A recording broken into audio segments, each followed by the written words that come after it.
Amigos y amigas, hermanos y hermanas en la fe, un saludo muy afectuoso y cordial a todos ustedes. Este vídeo es un tanto diferente porque lo estoy grabando para poder responder a la pregunta de un usuario de YouTube con la cuenta ArnoldCalá6532, que me pregunta dónde acudir, a qué congregación acudir para celebrar reuniones cristianas. Así que él me pregunta que tenemos que congregarnos, que es un mandato de Jehová, como efectivamente así lo dice la Biblia.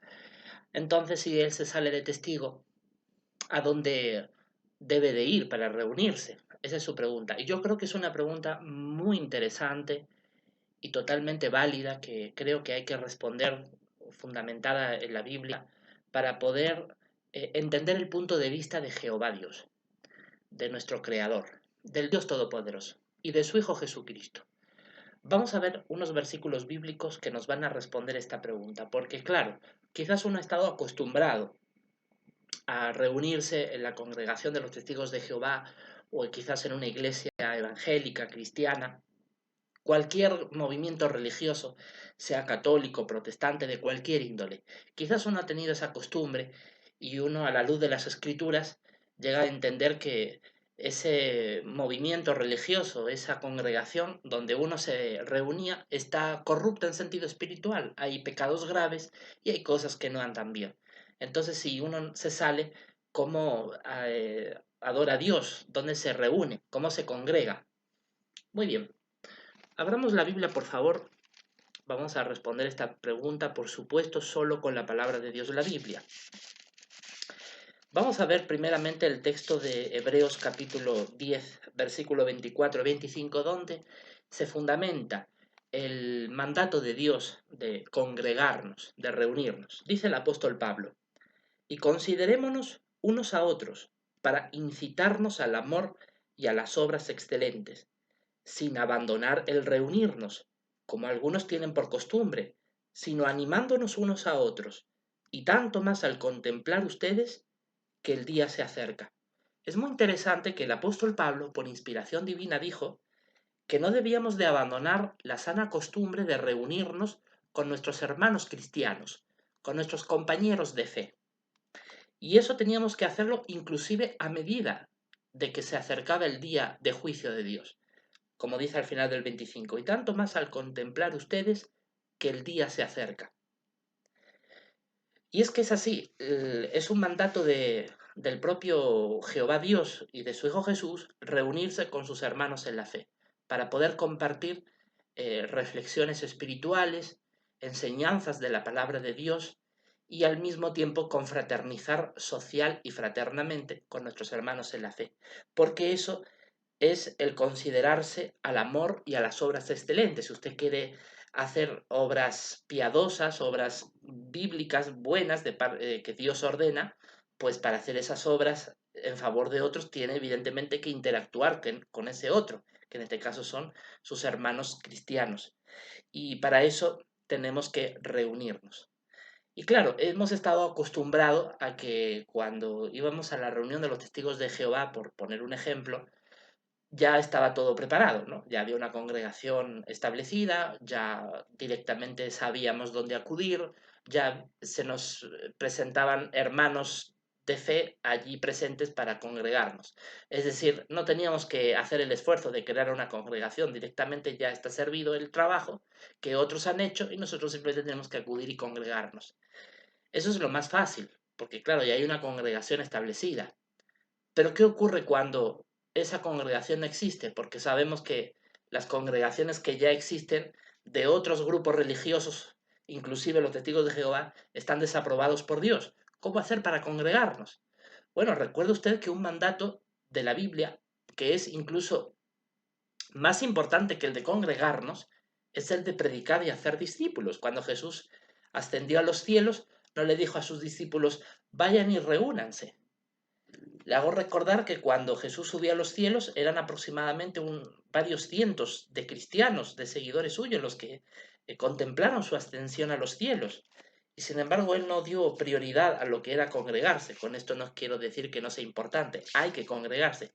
Pero lo que él dijo en Mateo capítulo 28, 19 y 20 es que la labor fundamental que tiene que hacer un cristiano es predicar, dar testimonio de la palabra de Dios y hacer discípulos. Mateo capítulo 28, versículo 19 y 20 dice lo siguiente: Vayan, por lo tanto, y hagan discípulos de gente de todas las naciones, bautizándolos en el nombre del Padre, y del Hijo y del Espíritu Santo, enseñándoles a observar todas las cosas que yo les he mandado, y miren, estoy con ustedes todos los días hasta la conclusión del sistema de cosas.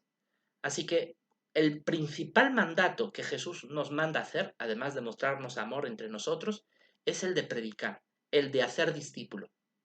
Entonces yo le pregunto a usted, querido amigo que me ha escrito, y a cualquier otra persona que me escuche, les pregunto con todo respeto, ¿estamos predicando la palabra de Dios? ¿Estamos en nuestro territorio, en la vecindad de nuestro domicilio, en nuestra localidad, en el lugar donde vivamos? ¿Estamos compartiendo la palabra de Dios a nuestros vecinos?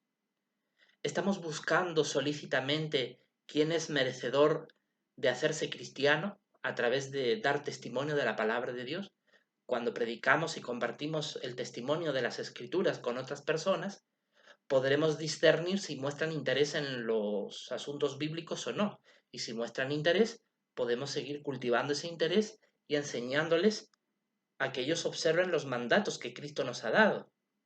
Y Jesús además nos dice que tenemos la obligación de bautizarles, no solamente de enseñarles lo que Él nos ha mandado, sino inclusive de bautizarles. Es decir, tenemos que hacer discípulos. Y cuando una persona estudia la Biblia con nosotros, ¿por qué? Porque le predicamos, le hablamos de la palabra de Dios, compartimos nuestra esperanza con esa persona. Y si a lo largo del tiempo vemos que esa persona efectivamente sigue respondiendo a ese interés por la palabra de Dios, hasta el punto de que quiere aplicarlo en su vida, nos permite seguir enseñándole cómo se puede aplicar los consejos que la Biblia nos da. Cuando seguimos esa dirección, y vemos que la persona realmente está deseosa de seguir avanzando en ese camino, entonces podemos plantearle la posibilidad de bautizarle. Y nosotros mismos, que ya somos cristianos consagrados, podemos hacerlo. Si usted ha sido bautizado como testigo de Jehová, usted debe tener presente que ese bautismo sí es válido ante los ojos de Dios. ¿Por qué? Porque cuando usted se bautizó, no se bautizó para una organización, al menos es lo que quisiera yo entender de su parte. No creo que usted se haya bautizado por lealtad y por amor a una organización que sabe usted que no tiene la capacidad de darle vida eterna. El único que le puede dar vida eterna es Jehová y su Hijo Jesús. Entonces, cuando usted se bautizó como testigo de Jehová, usted lo hizo por amor a Dios porque quería servirle, como fue en mi caso. Entonces, en ese caso el bautismo es válido. Entonces ya usted como cristiano bautizado, usted ya está en facultad para enseñar la palabra de Dios a otras personas y hacer discípulos. Y si las personas que le escuchan su mensaje progresan espiritualmente a lo largo del tiempo y manifiestan un claro deseo de seguir practicando lo que aprenden de la Biblia y quieren seguir el cristianismo verdadero, entonces usted está facultado para bautizarles. Y a medida que usted les enseña con la palabra de Dios y usted bautiza a nuevos discípulos, esos se convierten en hermanos cristianos en la fe. Y por lo tanto usted se puede reunir y congregar con ellos. Ese es el camino. Eso es lo que nos corresponde hacer.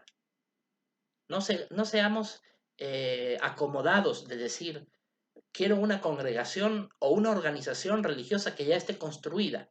Y yo simplemente voy cómodamente y caliento el asiento y escucho la palabra de Dios. Bueno, ¿y dónde está el practicar nosotros mismos los mandatos de Cristo que Él nos ha ordenado a cada uno de sus seguidores que tenemos que hacer? Mateo 28, 19 y 20 es muy claro. Cristo dijo, vayan, prediquen lo que les he enseñado, hagan discípulos, bautícenlos. Entonces tenemos que tomarnos muy en serio esta responsabilidad.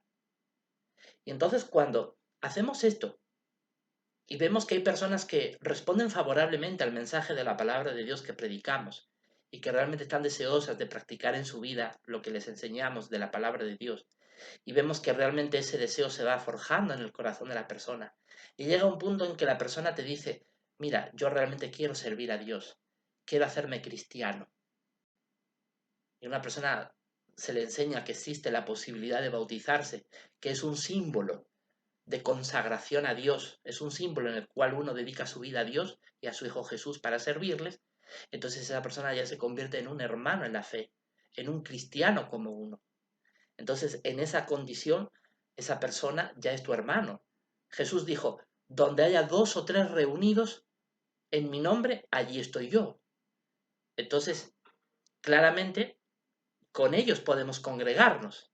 Entonces, eso es lo que nos corresponde hacer.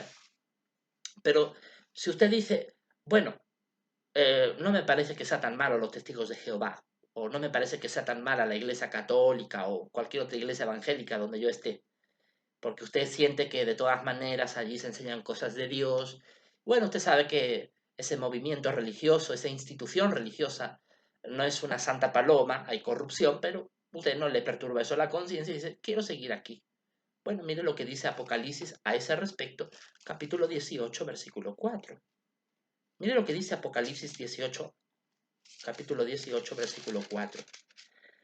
Dice la palabra de Dios lo siguiente, y oí otra voz procedente del cielo decir, sálganse de ella, pueblo mío, si no quieren participar con ella en sus pecados y si no quieren recibir parte de sus plagas. Si usted es consciente, por las evidencias irrefutables, de que el movimiento o la institución religiosa en la que usted se encuentra, sea Testigos de Jehová, evangélica, cualquiera de ellas, usted es consciente de que está en corrupción espiritual porque se cometen pecados graves, porque se hacen cosas que no están bien, usted tiene que ser consciente de que esa institución religiosa forma parte de Babilonia la Grande, que describe la Biblia como el conjunto de religiones falsas, desaprobadas por Dios, que practican cosas antibíblicas. Entonces, en esa condición, Dios no le está diciendo, ¿sabes qué? Congrégate donde haya una reunión, una congregación cristiana, así sea esta corrupta, porque bueno, te tienes que congregar. O sea, entendamos que Dios manda congregarse, pero en un lugar limpio y santo, no en un lugar inmundo donde hay corrupción espiritual. Por eso dice en Apocalipsis 18:4, como acabamos de leer, que tenemos que salirnos de ella. ¿Por qué? Porque si no lo hacemos, estaremos participando con ella en sus pecados. Seremos partícipes de la corrupción que usted presencia. Usted dirá, eh, yo lo dejo en manos de Jehová. O sea, si yo veo al cuerpo gobernante comprándose botellas de alcohol, yo veo que la organización se enriquece con dinero a través de compra-venta de salones del reino, si yo veo que esta organización maltrata y hace daño a las ovejitas, a los hermanos que acuden a los ancianos de congregaciones, los comités judiciales, y algunos de ellos terminan renegando de la fe porque han sido cruelmente maltratados, etcétera, etcétera. Si usted ve todo eso y uno así, usted dice, bueno, lo dejo en manos de Jehová, hago la vista gorda, no me interesa, yo confío en Jehová y yo sigo acá. Usted está siendo partícipe de sus pecados. Usted, aunque no practique esas cosas, Dios lo considera como que usted participa de ello porque usted forma parte de ese grupo.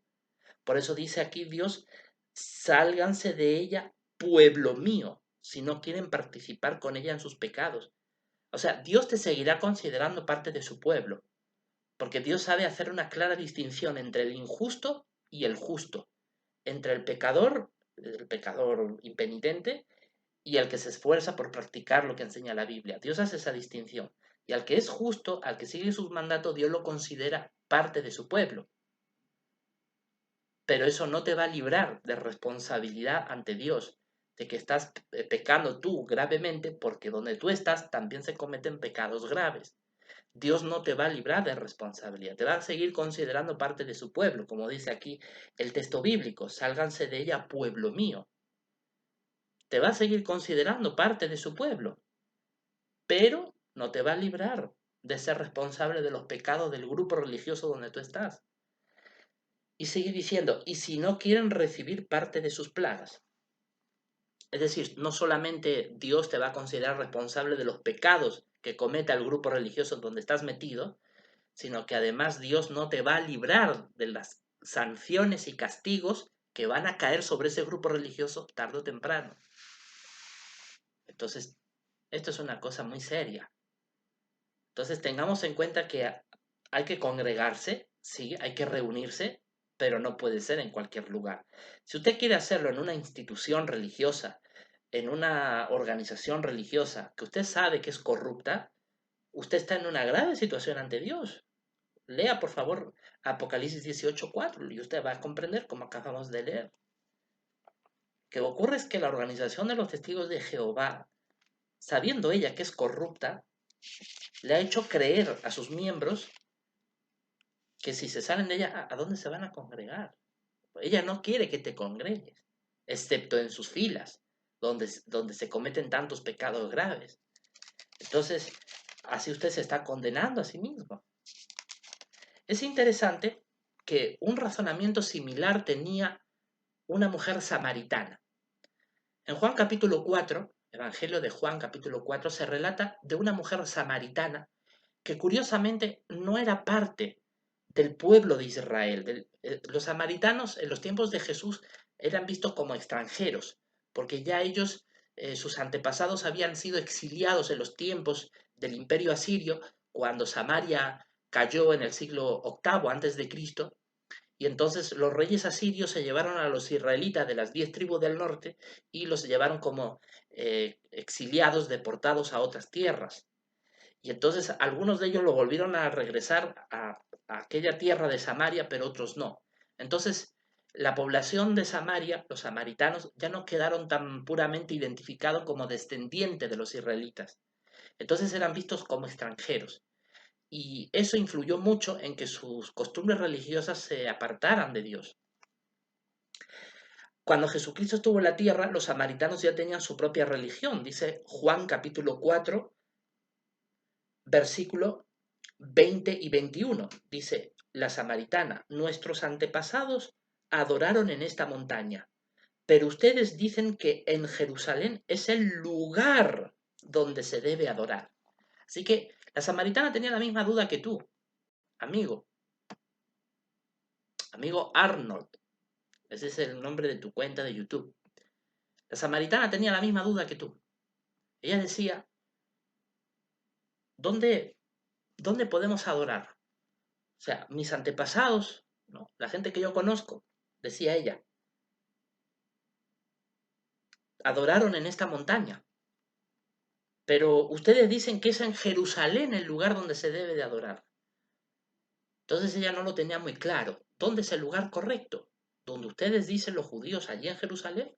¿O quizás en esta ciudad de Samaria? Entonces Jesús le responde.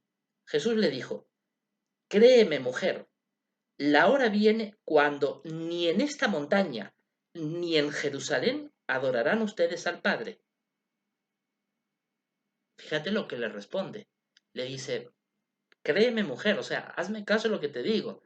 Ni en Jerusalén ni en esta montaña ustedes van a adorar al Padre. Y qué curioso, porque en Jerusalén estaba el templo de Dios.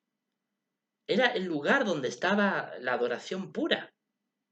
Pero entonces, ¿por qué dijo Jesús no va a ser en Jerusalén, ni tampoco en esta montaña? Dice Jesús, ustedes adoran lo que no conocen. La pregunta es, ¿tú conoces a la organización de los testigos de Jehová? ¿Conoces a la iglesia evangélica, católica, donde estás metido? Pero conocerla no es simplemente saber algunos detalles de ella. ¿Conoces realmente lo que se cuece por dentro? ¿Lo que se zancocha por dentro? ¿Lo que allí se trajina? Uno tiene que saber dónde está metido, conocer las dos caras de la moneda. Dice Jesús, sigue diciendo, nosotros adoramos lo que conocemos, porque la salvación se origina de los judíos. Jesús dice, la salvación se origina de los judíos. No obstante, la hora viene, y dice, la hora viene, el momento viene. ¿Y cuándo es ese momento? Dice, y ahora es. La hora viene y ahora es. Es decir, este es el momento en que los verdaderos adoradores adorarán al Padre con espíritu y con verdad, porque en realidad el Padre busca a los de esa clase para que lo adoren. Dios es un espíritu y los que lo adoran tienen que adorarlo con espíritu y con verdad. Así que esta respuesta de Jesús responde claramente a tu pregunta, amigo. Tú me preguntas, ¿dónde congregarme? en la congregación de los testigos de Jehová. Si me salgo de testigo, ¿dónde voy a congregarme? He estado acostumbrado a esa congregación. O quizás me voy a alguna otra iglesia a congregarme. Jesús te responde. La hora es, el momento es de ahora que ni en Jerusalén, ni en esa montaña de la Samaritana, ni en el salón del reino, ni en ningún otro lugar se adorará al Padre. ¿Por qué? Porque en realidad Dios a quien busca es, como dice al final del 23, a los de esa clase, a los verdaderos adoradores, que adorarán al Padre con espíritu y con verdad. Así que para adorar a Dios, los verdaderos adoradores, los verdaderos discípulos de Cristo, el verdadero siervo de Dios, tiene que adorar al Padre con Espíritu Santo, no con un salón del reino, no con una iglesia evangélica, no es el lugar, no es el grupo religioso, sino es tu trato es con Dios. Si tú adoras a Dios con el Espíritu Santo y con tu mente y tu corazón, estás adorándolo con espíritu. Y en esa condición, Dios te califica como un verdadero adorador. ¿Por qué? Porque tu adoración no depende de una institución religiosa, no depende de cristianos teócratas, no depende de testigos de Jehová, no depende de evangélicos, no depende de católicos, no depende de nada, tan solo de Dios, del Padre y de ti. Entonces, adora a Dios con espíritu y con verdad. Adóralo con su Espíritu Santo, con el espíritu de tu mente y con el espíritu de tu corazón, es decir, con todas tus facultades mentales, emocionales, con todo lo que tú eres. Y con la ayuda del Espíritu Santo, el poder de Dios, tú convencido de que quieres servir a Dios, Él te va a guiar, te va a dar las fuerzas, te va a ayudar. Y también dice, con espíritu, dice, los verdaderos adoradores adorarán al Padre con espíritu y con verdad. No solamente adoramos a Dios con espíritu, sino también con verdad. ¿Cuál es la verdad? Juan 17:17, dijo Jesús, tu palabra es la verdad. Así que a Dios lo adoramos con la palabra de Dios, la Biblia, y con su Espíritu Santo. Ese es el verdadero congregarse. Entonces el verdadero congregarse es que yo, aunque esté solo, porque tal vez en este momento no tengo a alguien a mi cercanía más próxima, que comulgue conmigo las creencias cristianas, eso no me va a impedir que yo me congregue, que yo adore a Dios con espíritu y con verdad. Por eso es que las reuniones que celebramos semana tras semana en este canal son reuniones que usted me verá a mí solo, no verá que otra persona participa en esta reunión cristiana, pero yo estoy en esa reunión que usted ve adorando a Dios con espíritu y con verdad. ¿Por qué? Porque yo estoy adorándolo bajo el influjo del Espíritu Santo, porque estoy hablando las palabras que el Espíritu Santo ha revelado en la palabra de Dios, la Biblia. Estoy mostrando cuál es el camino correcto, no de mi propia voluntad, sino de lo que enseña la Biblia. Y además estoy adorando a Dios con verdad, porque estoy diciendo la pura verdad, tanto de las cosas negativas que pasan en los testigos de Jehová, como la verdad de lo que enseña la palabra de Dios. Porque todo lo que usted va a escuchar en este canal de YouTube, todo se fundamenta en la Biblia. No habrá absolutamente nada que sea fuera de lo que dice la Biblia.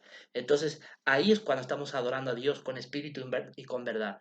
Y si yo, a medida que yo voy haciendo discípulos, que yo voy predicando, logro que otras personas puedan hacerse cristianas igual que yo, como de hecho lo hicieron los cristianos del primer siglo, entonces estos nuevos cristianos pueden ser compañeros de fe, igual que yo, y entonces me puedo congregar con ellos para animarme al amor y a las obras excelentes en términos fraternales y cristianos, por supuesto. Y ahí se cumple ese mandato. Entonces, eso es lo que tenemos que hacer. En realidad, el 24 lo vuelve a confirmar, Juan 4:24, Dios es un espíritu y los que lo adoran tienen que adorarlo con espíritu y con verdad. Entonces, no se trata de hacer lo que a mí me gusta. Se trata de obedecer el mandato bíblico, que es muy claro. tenemos que adorar a Dios con espíritu y con verdad, con el Espíritu Santo, con el espíritu de nuestras capacidades mentales, emocionales, psíquicas, con todo lo que nosotros somos. Adorarlo desde el corazón, no por algo obligado, sino porque nos nace del corazón. Y en esa condición que dice la Biblia, tengo que predicar. Yo mismo solo voy y predico a las personas y le hablo y le enseño lo que dice la palabra de Dios. El que me escuche, bienvenido sea. Volveré a seguir cultivando ese interés por la palabra de Dios. El que no desee escucharme, no volveré a insistirle. Se respeta su decisión. Pero tengo que cumplir el mandato de Jesús de transmitir la palabra de Cristo a otras personas. Y la persona que tenga una condición de corazón adecuada y que realmente anhele servir a Dios, va a aceptar este mensaje. Como yo ya soy un cristiano bautizado, yo ya puedo llevarlo al bautismo, a esta persona que ha escuchado mi testimonio y que desea seguir siendo cristiano. Porque no es bautizar por bautizar, se bautiza al que realmente quiere servir a Dios, quiere practicar lo que enseña la Biblia. Entonces, cuando ya es bautizado, como quiere seguir esa persona adorando a Dios, me puedo congregar con esta persona y reunirme. Jesús lo dijo, así donde haya 2 o 3 reunidos en mi nombre, allí estoy yo en medio de ellos. Mire, por ejemplo, como dice Jesús, Mateo capítulo 18, versículo 20. Mateo capítulo 18, versículo 20 dice Jesús, porque donde están 2 o 3 reunidos en mi nombre, allí estoy yo en medio de ellos. Así que no, no es necesario que haya una congregación de decenas de cristianos verdaderos reunidos y congregados para que usted acuda ante ellos y pueda estar cumpliendo de este modo el mandato de reunirse directamente, como dice aquí Jesús, con que haya solamente 2 o 3 cristianos verdaderos ya congregados, reunidos, ahí Él está, presente. Entonces, las reuniones cristianas no necesariamente tienen que ser muy numerosas.